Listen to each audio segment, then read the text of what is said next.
এই জগৎ সংসারে লোকে ভাবে যে আমি যা করছি ঠিক করছি না,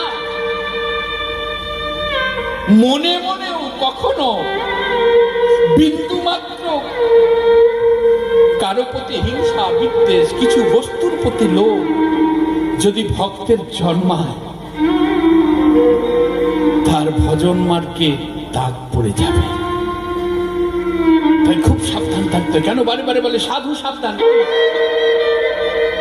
সাধারণ মানুষকে তো বলে না সাবধান, কি বলে?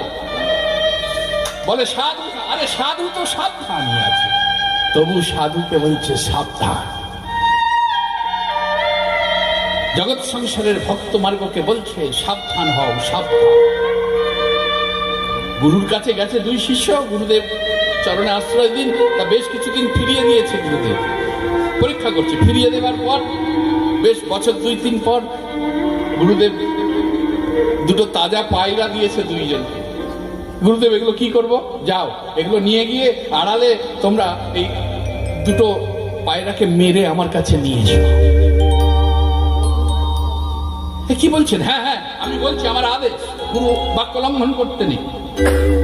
হ্যাঁ শুনেছি বটে, তবে শোনো, যখন পায়রাটাকে মারবে দেখো কেউ যেন দেখতে না পায়।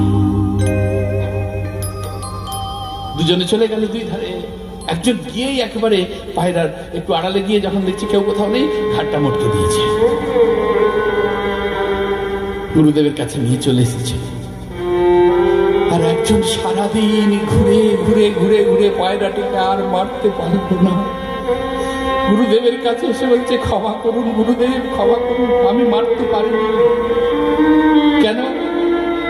ওই যে আপনি বলেছেন যখন মারবো তখন যেন কেউ না দেখতে পায়। খুঁজতে খুঁজতে আমি নির্জন স্থান খুঁজে পেয়েছি বটে, কিন্তু যখনই মারতে যাচ্ছি তখনই আমার মনে পড়ছে কেউ না দেখলেও আমার অন্তরে যে বিরাজ করছে সে তো দেখছে, সে তো দেখছে। জীবাত্মা রূপে যে বিরাজ করছে তার চোখে কি করে ফাঁকি দেব? বিবেককে আমাকে দংশন করবে। তখন গুরুদেব বলল, শোনো, যে পায়রা মেরেছ সে বাড়ি যাও, এখনো সময় হয়নি।